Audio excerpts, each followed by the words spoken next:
seja muito bem-vindo ao Descomplica aí, que hoje vai tratar de um assunto muito importante que precisa ser falado e ser trazido à consciência sobre isso. O Agosto Lilás, o mês de conscientização contra a violência da mulher. E a gente traz esse assunto aqui conversando com a Mariana Antônio da Silva. Tudo bem, Mariana? Seja muito bem-vinda. Como vai? E com a Dani Orsi. Tudo bem, Tudo Dani? bem. Seja bem-vinda Obrigada. também. Vamos falar um pouquinho sobre esse tema que é um tema dolorido, né? Principalmente para quem já vivenciou em algum momento da sua vida, mas eu acho que é importante a gente trazer não só a parte teórica, mas assim trazer a conscientização sobre o que pode ser uma violência contra a mulher. Então eu queria começar exatamente falando sobre isso. O que é considerado violência contra a mulher? Hoje a gente tem na Lei Maria da Penha, e Agosto Lilás faz referência a isso, que é aniversário da lei, né? Ela completa 18 anos agora. 5 tipos de violência contra a mulher que estão tipificadas na lei, que é a violência moral, sexual, patrimonial, psicológica e física. Hoje já a psicológica já é considerada crime também, porque a gente tinha aí uma defasagem do judiciário que era muito difícil de provar essa violência psicológica, né? A mulher é a palavra dela. E muitas vezes ela é revitimizada, né, nesse lugar, porque a palavra dela muitas vezes é contraposta por outras pessoas que, né, desqualifica, que não acha que não é bem assim. Porque nós estamos inseridas, Roberta, numa sociedade machista, patriarcal, que a mulher sofre violência há séculos. Né? Ela, entre aspas, é algo normal. A gente é normatizada, aceitável, nós somos normalizadas nesse lugar. Nós somos, um lugar que vem já das nossas avós, as nossas mães, e os padrões se repetem. Porque numa sociedade que a gente é majoritariamente masculina, onde o poder está na mão do homem, a submissão ficou a cargo das mulheres e a gente não entende muito como é que funciona isso e a gente acaba permitindo estar nesse lugar. Mas nós somos vítimas e não culpadas, né? Porque inverte um pouco os papéis aí, quando a gente busca ajuda, quando a gente busca entender, porque a violência doméstica ela é um fenômeno, na verdade a violência contra a mulher, né? É uma violência de gênero, então a gente precisa colocar uma lente de aumento nisso, porque são muitas camadas. A mulher não apanha porque quer, né? A gente tem lá atrás... Um xingamento já é considerado uma violência contra a mulher? Sim. Tá na violência moral. Você ser desqualificada, a pessoa que é o agressor, porque essa mulher, ela está sendo agredida por quem? Pelo marido, pelo companheiro, pelo pai dos filhos dela, né? Não é um desconhecido, que aí a gente está falando da violência doméstica. A violência de gênero, um desconhecido na rua vai te xingar, vai te agredir, mas e também, por que é muito difícil dessa mulher chegar na denúncia?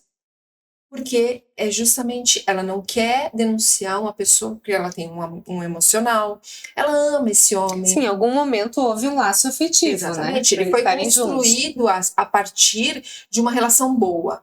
Porque eu costumo dizer assim, se a gente começasse apanhando na relação, se a gente já chegasse tomando, né, um tapa, era mais fácil de você entender aquilo, exatamente, identificar, e aí você cai fora.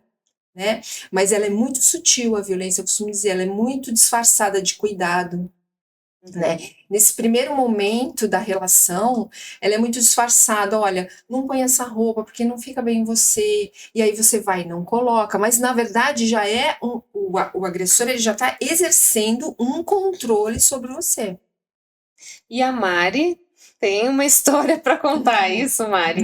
O que aconteceu com você? Então, na realidade, eu fui casada durante 11 anos e começou de pouco. Então, primeiro começou a podar meu relacionamento com os meus amigos, falando que não eram amigos que eram pra estar dentro da minha casa, ou que eram solteiros, que não tinham respeito de casados. Depois começou a me afastar. No namoro nunca aconteceu nada? Não, super legal, tudo. Depois começou a me afastar da minha família. Então, tipo, só te procuram quando precisa, você não tem família, você é sozinha, ninguém gosta de você, te deixando mesmo mal. Depois foi indo e acabei não percebendo. Quando eu fui perceber, já eram nos 5 últimos anos, então eu já identificava que primeiro eliminou minha família, pra eu não ter contato. Depois os amigos, eu era uma pessoa sozinha, só tinha minha filha, ou o trabalho. E eu sempre me sentia no culpada. Ele deixava você trabalhar fora? Sim, Só ok. sim, porque era eu que sustentava. Então, tipo, ele ficava em casa, ficava preguiçoso, acordava tarde, e eu que mantinha aqui a vidinha de luxo. Então, foram inúmeras traições, cartão de crédito pagando motel com meu cartão de crédito, e eu sempre escutando que eu era louca, que nada daquilo tinha acontecido. E aí você acaba falando, "Ah, eu tô ficando louca mesmo?" Você acaba duvidando de você. Aí você fala assim, em sã consciência.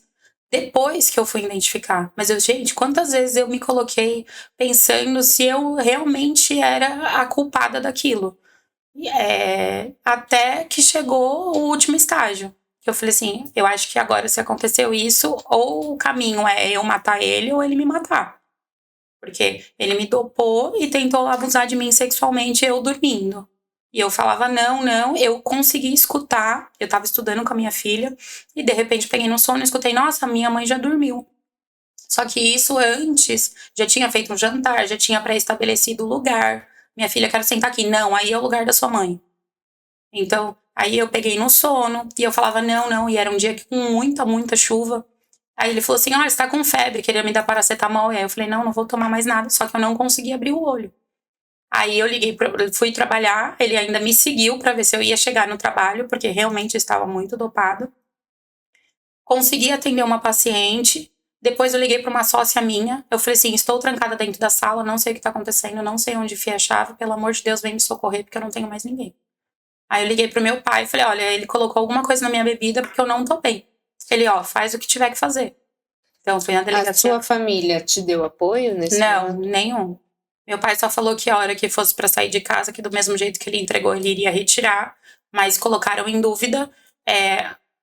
Tipo, ele é tão bonzinho, ele jamais ia fazer isso. Nossa, ele é o pai da sua filha.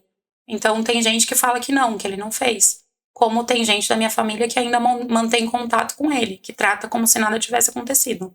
E aí, quando você descobriu que você foi dopada, você foi fazer alguma denúncia? Como é que você se defendeu? Fui, minha amiga, na época era minha sócia também, ela me levou na delegacia da mulher. Aí eu contei o que estava acontecendo, a minha sócia também falava, porque eu estava meio desacorçoada ainda, fala mole e tudo, ainda estava dopada. Eles me mandaram pro UPA para fazer o tal do boneco. Aí você fala isso, conta na delegacia, depois vai pro UPA ou PS, aí você tem que contar pra enfermeira para passar na triagem, depois com o médico, tudo. E aí você tem que sair de lá com um boneco para ir pro IML fazer o corpo de delito, ou do exame toxicológico. Eles ficaram com o boneco, não me deram, não me informaram, só que a delegacia da mulher, ela teria que ter me acompanhado até o UPA, ela não poderia ter me deixado sozinha em momento nenhum. Porque nesse meio tempo eles falam assim que a pessoa pode se drogar e falar que a culpa é da pessoa. Sim. Então eles não prestaram o atendimento que deveria. Eu fui só no dia seguinte no IML, que era em Praia Grande. Quando cheguei lá, o delegado deu risada na minha cara. Ele falou assim, fizeram tudo errado. Deveriam ter te levado, deveriam ter te acompanhado. O boneco fica com você. Não é. E você tem que vir no mesmo dia. Aí eu liguei, entrei em contato. Eles falaram, não, 1 mês pra eu te entregar o boneco. Vai para o faturamento, sei lá. E aí tem que entregar o boneco depois. Eu falei assim, daqui 1 mês não tem mais substância nenhuma. Sim, eu me expus para mais de 20 pessoas diferentes, contei para as 20 pessoas diferentes. É constrangedor, porque você já tá fragilizada, você acredita que a pessoa que tá com você há 11 anos não teria capacidade de fazer isso, envolvendo com a sua filha.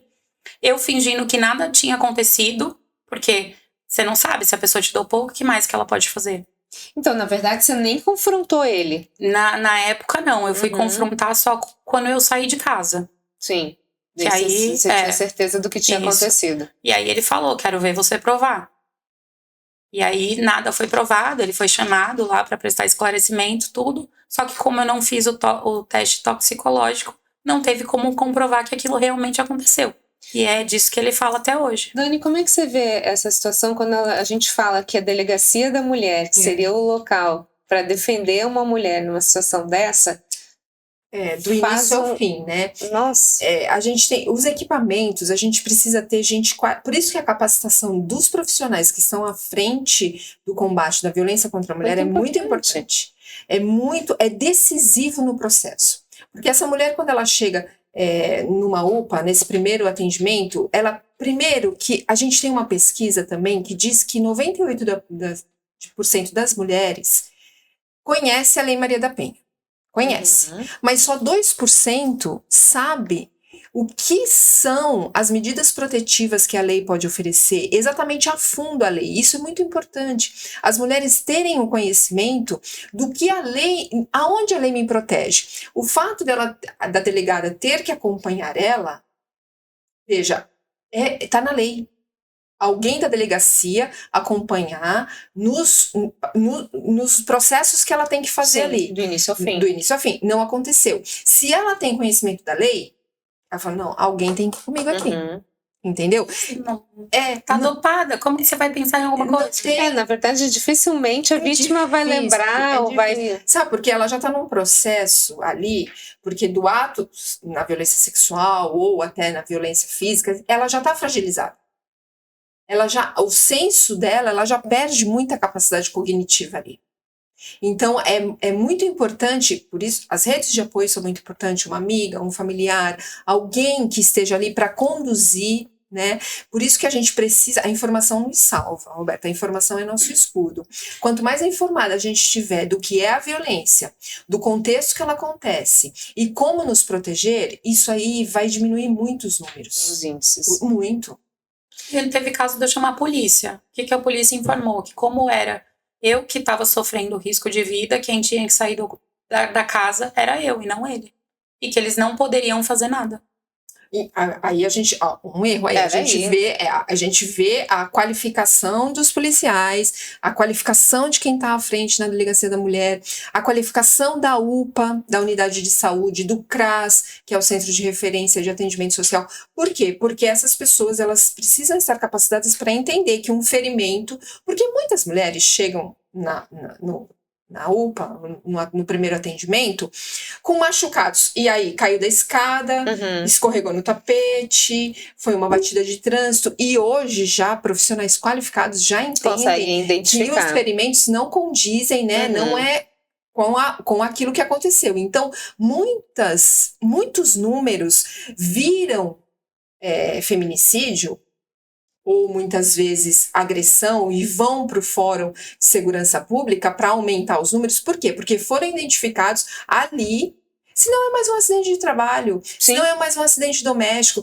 e aí não engloba os números que a gente tem hoje, a totalidade. Que são números bem altos, né? A gente já tem números altos, que na verdade eles nem refletem a realidade. A gente é o 5º país que mais mata mulheres, a gente está nesse... Desde 2013 a gente está nesse... A gente não sai disso, e aí não é para falar assim, mas pelo menos não é o 4º, não é o 3º, não, mas tem, Roberta, tem quem vai falar isso.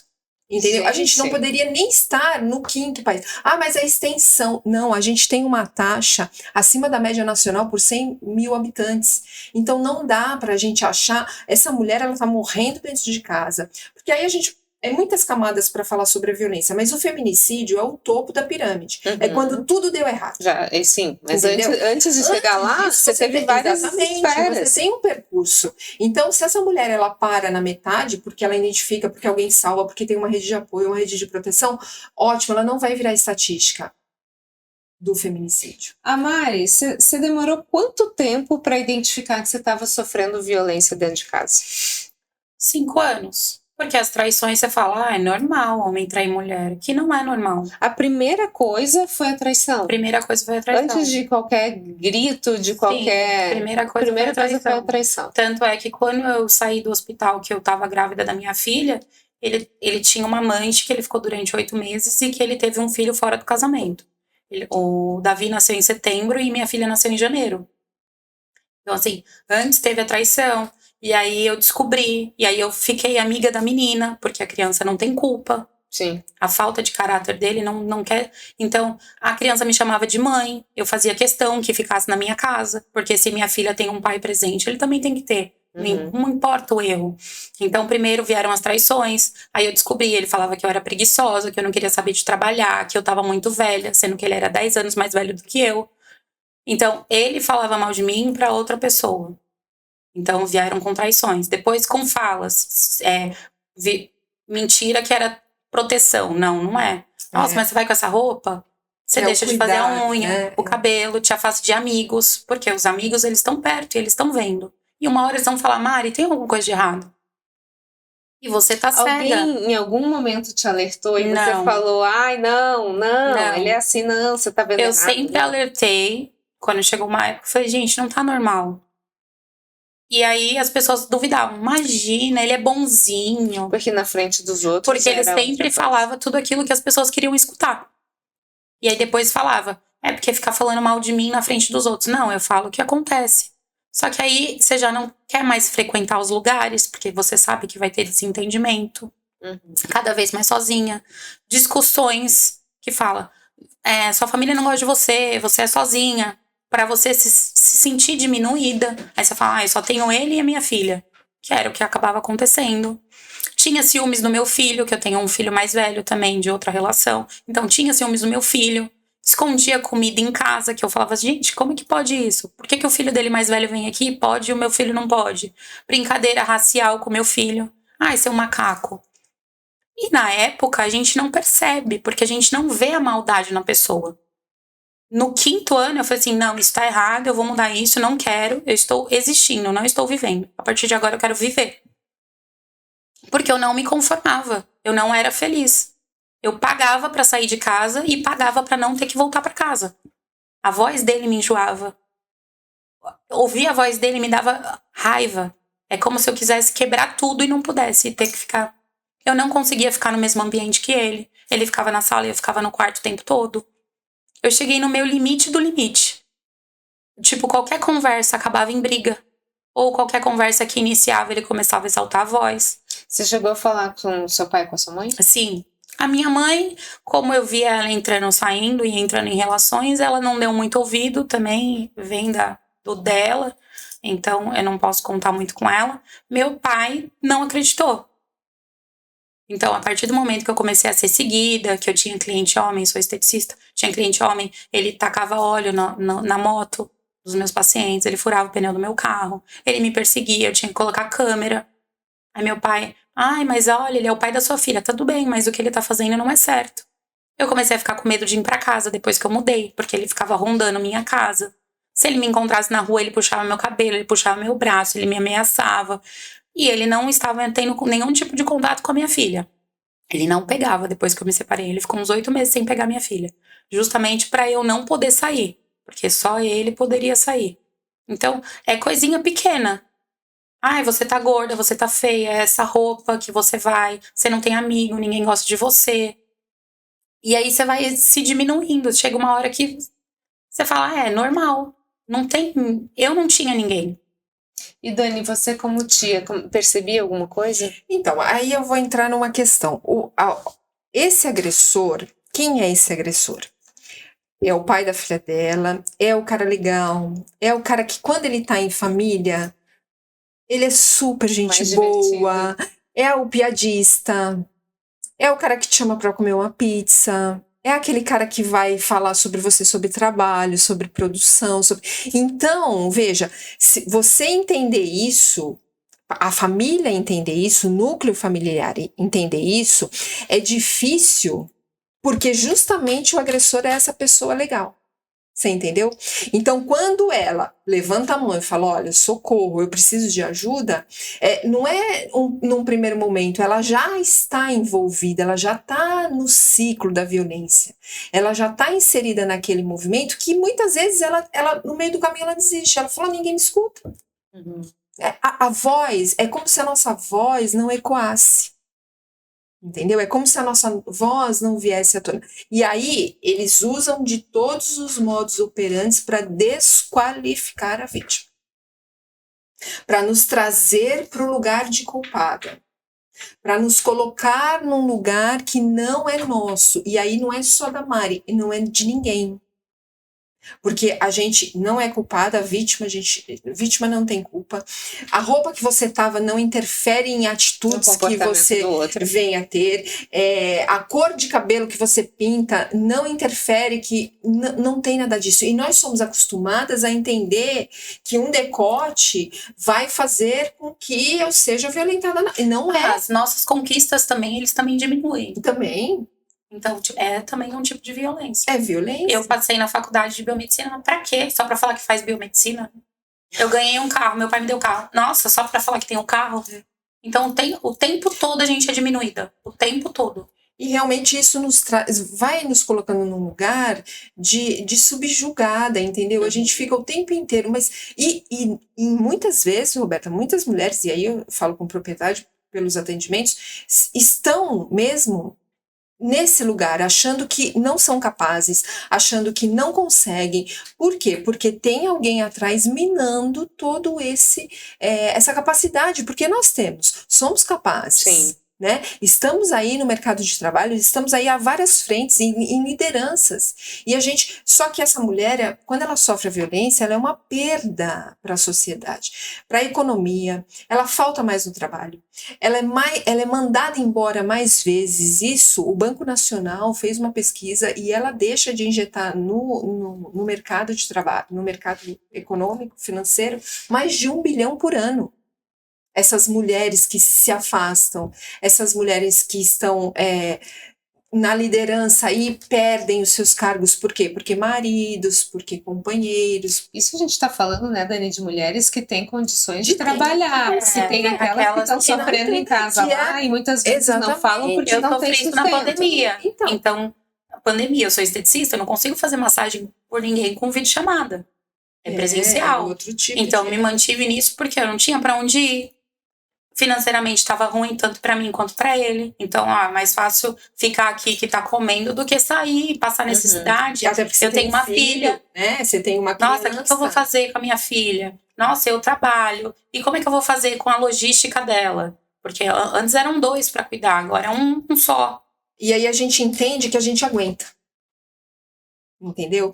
Por um mais, filho. Entre aspas, né? Mais vantajoso. A que preço? Vantajoso nunca vai ser. A que preço, né? A gente aguenta. Porque a dependência, que é o maior fator de manter essa mulher dentro da relação, primeiro tá a dependência econômica. Não é nem a emocional, porque a dependência econômica, aí ela tem 3 tipos, a econômica. Você pode ser totalmente dependente desse agressor, desse teu marido, enfim, seja o que for. Você pode ter uma renda, mas não é o suficiente para te manter fora daquele relacionamento. Então, de repente, você pode trabalhar, mas a tua renda não vai te sustentar, nem você, nem seu filho, a sair disso. E também tem aquela que tem uma condição para sair, ela até ganha, às vezes, mais do que ele, só que todo o controle financeiro da família está na mão dele. Sim, entende? Sendo... Então, você tem os seus proventos, vários casos nós atendemos, ela tem o provento, ela ganha bem, às vezes ganha mais, é mais qualificada, só que tudo passa na mão dele. E aí, como é que é? Aí você gasta muito. Não, você gasta muito, deixa aqui comigo que eu vou controlar para nossa viagem de final de ano, para de repente a gente comprar uma casa. Só que isso são anos, né, que ela tá ali. E aí você quer comprar um batom, olha... Você quer fazer o cabelo, quer fazer a unha. Nossa, mas pra que fazer isso? Tá fazendo isso pra quem? Aprende a fazer em casa. Você ouviu isso? Demais. Várias vezes. Várias vezes. Sobre isso. É um assunto que é muito denso e a gente tem muito o que falar ainda sobre ele. Eu acho que a gente pode ter essa conversa não só no mês de agosto, mas todos os meses do ano, porque a gente precisa trazer muita conscientização sobre isso. Só para a gente fechar aqui, que já até esgotou o meu tempo, você teve alguma amiga que você ajudou com a sua história? Então, recentemente teve uma amiga que estava se separando, a gente não estava tendo muito contato. Mas quando ela precisou, eu estendi a mão, não tinha colchão, eu dei colchão. Porque eu passei por isso e não tive apoio de ninguém, eu passei sozinha. Mari, se você tivesse que dar um recado para quem está nos ouvindo, um recado... É duro, machuca, só que a gente é muito mais forte do que a gente imagina. Eu consigo ver com outros olhos hoje. No início dói, machuca, sofre, mas depois você se sente viva, você se sente livre. É Você diferente. respira, né? A gente E volta não a tem respirar. aquele negócio de ambiente tóxico, de você voltar para casa e não querer voltar para casa. Você quer estar na sua casa. Você não quer um ambiente conturbado, com briga. Você quer um ambiente tranquilo. Não tem briga na minha casa. Eu e minha filha, a gente é paz. Não tem grito, porque a gente espana com grito. Então, a gente acha que a gente não pode, mas a gente pode. E pedir ajuda, alguns não vão ter, como eu não tive. Mas alguém vai se solidarizar e vai conseguir ajudar. Isso aí, não desista, né? Dani, um recadinho aí. Denuncie, busque, porque hoje a gente tem, né, informação fácil e gratuita. Se informe de uma forma consciente. Se você se informar e saber quais são os seus direitos, saber o que é a violência, né? Porque aí chega alguém e fala, é tudo mimimi. Não é mimimi. Sempre foi, agora a gente não pode. Não, nunca pôde. É que em algum momento isso se normalizou. E nós estamos desconfortáveis há séculos. A gente vive, como falamos anteriormente, a gente vive a violência doméstica em casa, a importunação sexual no transporte público e o assédio dentro da empresa. Então, o dia a dia dessa mulher é desse jeito. Aí, então, para você pensar, um momento de muita reflexão, né? A gente está no Agosto Lilás, um mês que a gente precisa refletir e descomplicar para valer esse assunto. Pessoal, muito obrigada aí pela participação. Roberta. Obrigada, Dani. Obrigada, Prazer. Mari. Obrigada a você que esteve conosco nesse episódio. E a gente se vê na semana que vem, no próximo episódio do Descomplica Aí. Até mais. Tchau, tchau.